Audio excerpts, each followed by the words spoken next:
Hey everyone, it's Natalie Bencavanga, and welcome to Facts Over Fear. You guys, I have such a great show for you today because, one of the things that we talk a lot about on this show, Facts Over Fear, is how do we center people first policies and actually make them a reality for our communities so that the many and not just the privileged few can do better. So to that end, could Pennsylvania finally see paid leave for all at the state level? And the reason I'm being so clear about that is because there's been a lot of different, talking points right now lately around things that are trying to happen at the county level or in different communities.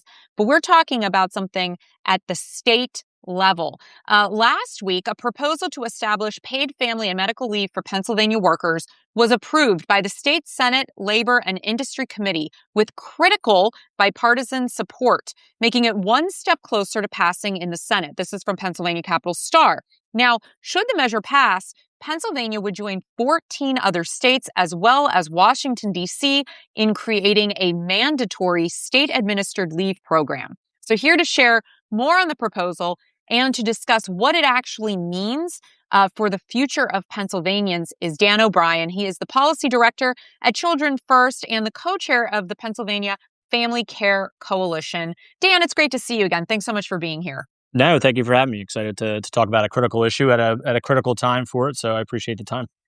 Absolutely. Before we get into kind of the nuts and bolts of what's going on at the state level, for people that may not know, what is the Family Care Act? And can you explain who and how it would benefit Pennsylvanians? Yeah, for sure. So in 1993, the federal government, so a long time ago, passed what is called the federal, FMLA, basically Family and Medical Leave Act, in which folks would get unpaid leave if they ever had the birth of a child or need to take care of themselves or a loved one with a serious illness.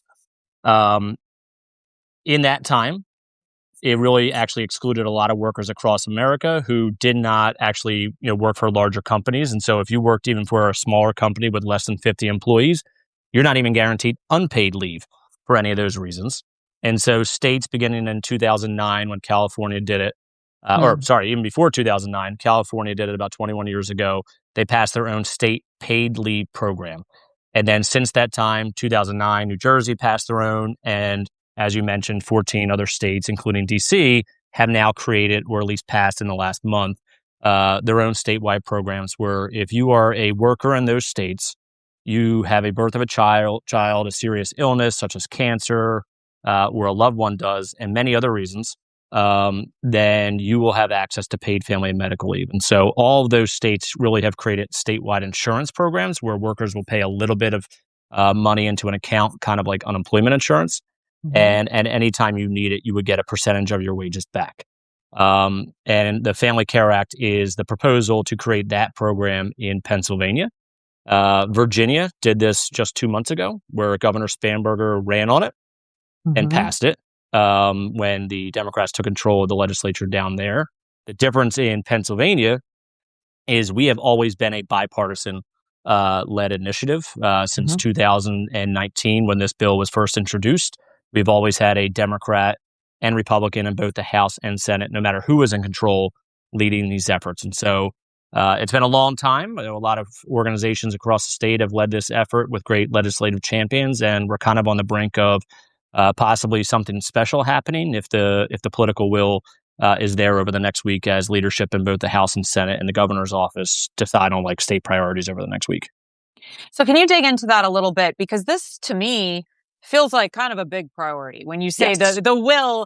And just for context, everybody, I learned about this, the Family Care Act, and became very intimately engaged with it. My consulting company, X Squared Media, helped with some of the comms over the past couple of years. So just full transparency. But we are here today just in the spirit of information and education.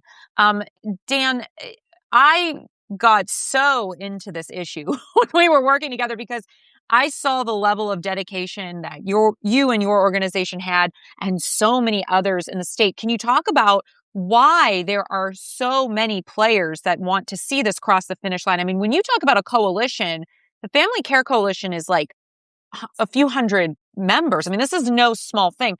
So why are there so many vested interest groups involved here? That's a great question. So we do a lot of work at Children First, everything from school funding advocacy to early childhood education.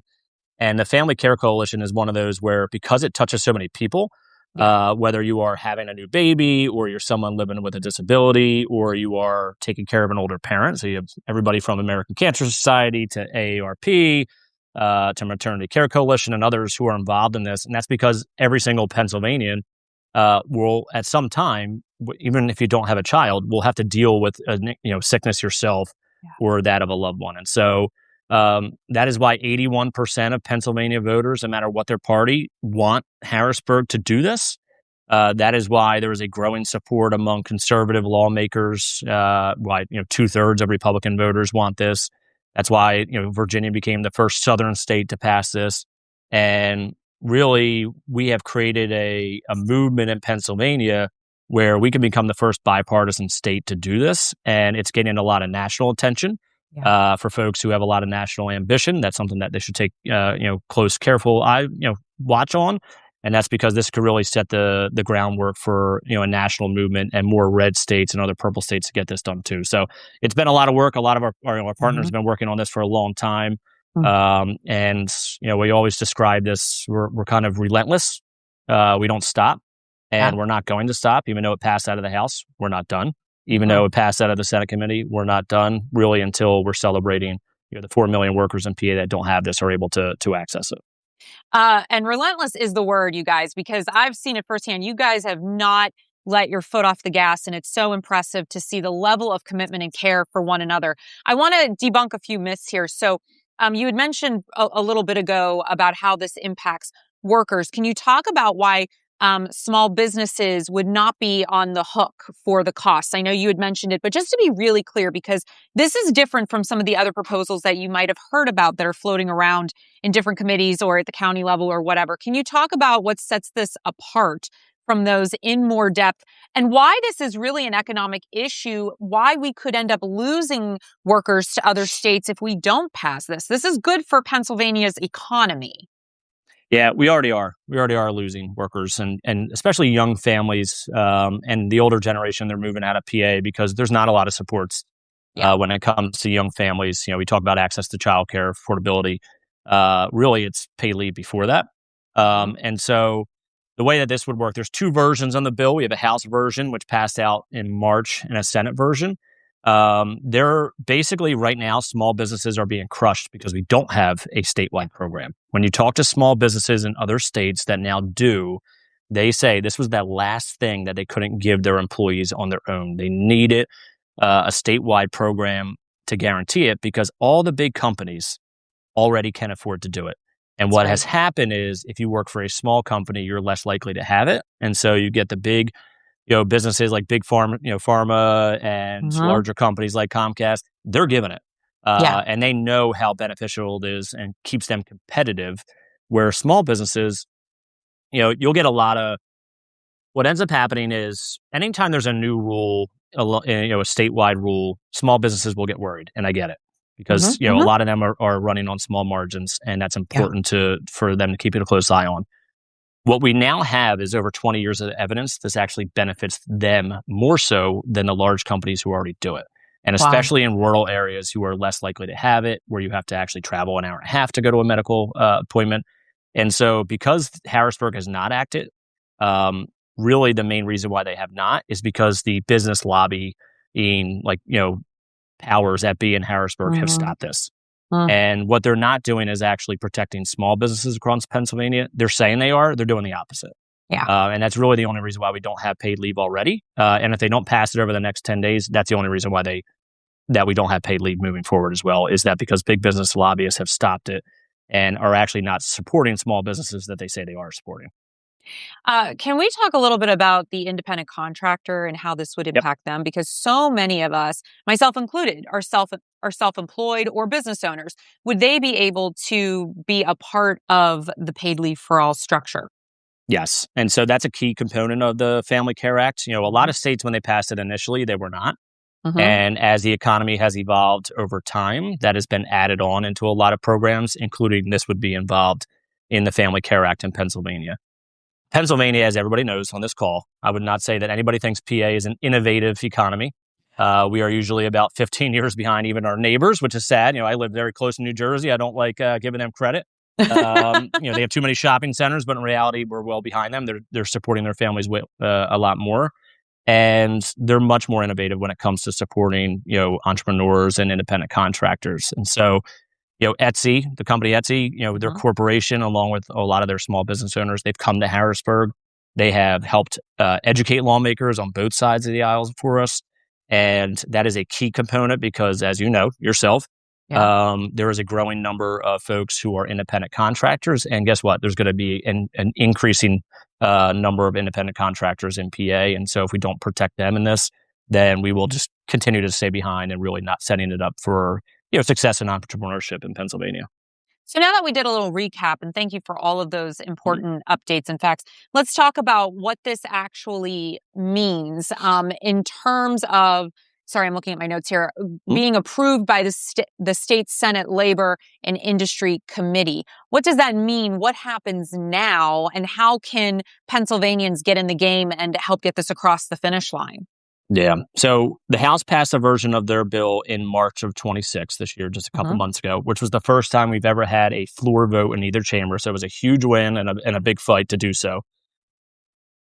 Last session, we became the first state to have a Republican-led bill pass out of a Republican majority committee in any chamber. And that's when Senator Devlin Robinson from Allegheny County passed his own bill out of his own Senate Labor and Industry Committee in June of 24.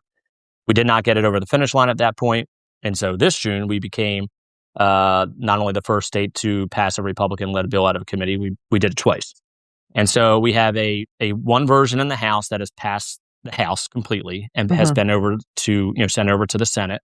And then we have the Senate version, which has passed out of committee. Really, what will happen is it's now been set up to where when House and Senate leadership on both sides of the aisle are negotiating the state budget, which is going Mhm. on right now. It's supposed to be due June 30th. That never happens. We hope it is. That they can decide to do either version or pass one of them as a vehicle and then amend to do whatever the agreement is. And so right now we are really pushing both House Democratic leadership and Senate Republican leadership to prioritize working families. Yeah. The House has shown that they will. They passed it out of the House already, and they're bringing this to the table in this fight. And we need Senate leadership really to listen to their caucus members, but really listen to the 81% of Pennsylvanians who need it. And we will know if they are supporting, the working families in PA in about 10 days, whether they pass this or not. And so really right now, what we need folks to do, I don't care if you're being represented by a Democrat or Republican, you need to call them. We have action alerts you can do, emails, and you need to tell them the job's not done until it's done. Yeah. And, folks remember, it's news when it passes out of committee, it's news when it passes out of the House, but it's not really life-changing until people are able to access it. And so we need them both to prioritize it, and they need to listen to the 4 million workers in PA who need it. And so we're not stopping until that's done, and we need to help everybody who's listening to this that the job's not done. Don't assume whether you're a Mhm. Democrat or Republican that your party supports it or not. They need to show it. And we're hearing a lot of talk about affordability right now, and that talk means nothing unless you actually get things over the finish line. Listen, I hear that and I'm all for it. Dan, why are we dealing with the holdups here? Because I mean, it's kind of a no-brainer. Like Yeah. you're saying it's good for business, it's good for families, it's good for just anybody that might need it, whether you're self-employed or work for a small company or whatever. So what the heck's going on here? like Yeah. like why are we even having this conversation? Why aren't we celebrating with a glass of champagne right now Right. or apple Right. juice, you know? Right. It'll be champagne. It will not be apple juice. Okay. It'll I be a didn't lot want of to it. assume. Yes, yes, yes, Whatever you yeah. want to drink. Right. So it's a lack of political will. So Pennsylvania has been the lobbying culture in Harrisburg has created a culture of we can't.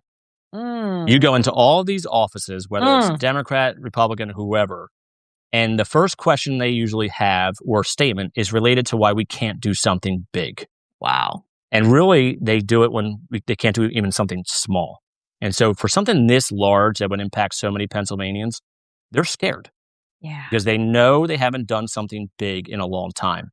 And both chambers don't have a trust with each other. And so when you're Mm. not talking to each other, one benefit that I think we have seen is I think they're talking to each other a little bit more right now. I think this issue has shown that it's both Democrat and Republican, and so it's an easy win for both of them. They're not necessarily like giving a win to the other side. But until we change the culture in Harrisburg, they're not going to do big things. And they know that a lot of people are paying more attention to Washington, D.C. But what we have to do as voters and constituents of them is remind them that we're actually watching Harrisburg too. And that's why you've seen an uptick in the media covering this issue. That's why you've seen what's going on in Allegheny County is catching the attention of folks, which is great. But until they actually put up really big votes and really do life-changing legislation, folks are not going to have a trust in Harrisburg. And now's the time where they really need to show that we trust them. Yeah, and that's really important. And I'm glad you brought that up. It's this idea of building trust and building momentum and remembering why you are supposedly in this game of politics in the first place, which is to be a servant and a representative of the people. And that's why this was really important to me as a Pennsylvanian and also as an independent journalist. To your point, is to make sure that that we're lighting these fires under people, not just on these national level, but at the state level. And like you said, things impact you more and more as you shrink the space down. And 4 million people, though, is certainly nothing to sneeze at. So what are you hoping will happen, and what happens next if this doesn't move forward? What do we have to go back to square one, or how does that work? Yeah, well, kind of. So right now they're only, It's giving but me no, anxiety. we're already, for the folks on the eastern side of the state, I'll give a baseball reference. I know it's not really always easy for Allegheny County to follow because the Pirates have been so bad for so long. But we're basically in the ninth inning. Okay. We need to close this out. We need Okay. we need to close this out now. If we don't, going into next session, which would be early next year in January after this election, we're starting in the ninth inning. So we don't care who wins elections when it comes to this work. We are nonpartisan. I will tell you this: if this does not get done over the next 2 weeks, it is shown that it is not a priority of the Senate, and that is something that folks need to consider. Moving forward, there is not a better opportunity to do such a large piece of bipartisan legislation that will help families. And if it doesn't get done over the next 2 weeks, then folks need to remember that. We have done a lot of educating. We've done a lot of work on both sides of the aisle. If this does not get done over the next 2 weeks, that's really people telling you who they are. And so that's what we need to do over the next 2 weeks. And if they do not, then it's a sign that that's something that's not a priority. Again, the House has shown who they are. They have voted this out. And it's time for the Senate to do the same. It's time for the governor to stand up for working families and talk more openly about paid family and medical leave, which has not happened to this point. And again, if this does not get done, then we're going to continue to be relentless. But it's pretty obvious of why this is being stopped. And so that's something that, really people that are listening to this call and voters all over need to kind of remind the lawmakers in Harrisburg about. That's interesting that you're saying that from, the governor's perspective, it hasn't really been a talking point, because you would think that this would be kind of, no pun intended, but to pick up on your baseball analogy, like a home run, right? Yeah. So what do you think that's about? Is this just politics as usual, unfortunately? I don't know. I mean, I would leave it to the governor's office to answer that question. I think what we're doing is I care about the 4 million workers. I don't care about elections. It would be a home run. And so for anybody, whether it's the governor's office or it's, Senate Republican leadership or House Democratic leadership, if you really want to represent the 4 million workers that would be benefited by this, and then the folks that are trying to move to PA or would even consider it, if you really want to make us one of those leading states, which we are not right now, we're actually toward the bottom when it comes to investments in families, then they need to get this done. And the way you do this is by creating political will, not just behind the scenes, but in public. Again, House leadership has publicly, openly talked about this. Speaker McClinton, Jordan Harris, and obviously Leader Bradford, who put this up for a vote, they have made a statement that this is a priority of theirs. And so now it's up to the other two branches to say the same. And until that happens, both behind the scenes and publicly, we can only assume that that's not something that's a priority. And so I'm not sure why that's happened. It was great to see, Governor Spanberger really be a champion down in Virginia. Governor Whitmer out in Michigan, that was something that she was trying to get done, and it got stalled out there. But we're in a moment right now where we are the last state in our area who really hasn't done this, besides Ohio and West Virginia. And Ohio they are now the second state to have a Republican-led bill doing this. And so the momentum's there. Yeah. I don't get politically why people haven't already got this done. If you want to actually do something where the voters see you fighting for you, then to me, this is a no-brainer. It is a home Yeah. run. Yeah. And so, we've been trying to get that to happen. It hasn't happened yet. And, I think when we have a vote and eventually it will happen, it will get, sent to the governor's office, and we hope and believe that he will sign it, obviously. But, Mhm. we really need champions now to really get Yeah. this over the finish line. Well, Dan, you've definitely been one of those champions, at least, from the outside looking in. And I so appreciate you always, first of all, responding to my emails so quickly about coming on, or just all the crazy questions I send you. I'm like, what does this mean? Dan's always on top of it, you guys. He's always willing to share his information and thoughts on this very important legislation that I hope to see pass very, very soon as well. And next time we're on here, Dan, I hope we're both toasting with a glass of champagne and talking Yes. about the wonderful impacts that it's going to have in our communities, and that ripple effect then that might inspire more states to do this as well. If people want to help nudge their legislators along, how do you recommend that they get in touch with them? What should they say, and how can they follow along with the Paid Leave Act, the Family Care Act? Yeah, so you can look at our social medias, which is, what is it? How many you know better than me, Natalie? At Family Care Act PA. At the Family Yeah. Care Act, Yes, yes. yes, yes. And honestly, if you do use social media, I would ask people this. We're in a time where we are doing, like, there's going to be people making phone calls and emails and whatnot. Your lawmakers pay attention on social media. Yeah. And for a lot of the state reps and state senators, even just a few people that reach out to them makes a big difference. And they will remember. And so I would use whatever social media platform you have, find your state lawmaker, find the leaders in both the House and Senate and the governor, tag them, and tell them that you want them to get the Family Care Act passed. That whatever way you want to put it, I'm not going to tell you what to do. We're in a time now where it's like the last week, and social media is going to be the way to do it. And they're always on it. They're always worried about what their voters are saying. And so the best and quickest way for you to do that is go on social media, tag them, and tell them you want the Family Care Act. And guess what? It creates conversation. You get a lot of conversation around, again, what's going on in Allegheny County. To us, it's only good when people are talking about pay leave, and it's time for the state to do their job. So counties like Allegheny County don't have to do it on their own, where it could be a state program. The only reason why Allegheny County is leading that work is because Harrisburg has failed. And the only reason why we need to do it in PA is because Washington, D.C. has failed. And so, I give them credit for stepping up. And now it's time for us, the voters, to step up too. Thanks so much. Dan O'Brien, appreciate you and all the work that you're doing with not just Children First, but many of the other coalition members as well. I appreciate you. You guys make sure that you check out the Family Care Act online and on social media. Just like Dan said, make sure you're tagging your state representatives, write them, call them, email them, whatever you want to do, but just make your voice heard so we can get this across the finish line and support the 4 million families who do not have access to paid family leave. And that includes the small business owners and the independent contractors as well. Until next time, everyone, take care of yourselves and each other. Thank you so much, Dan. Bye. Thank you. Bye.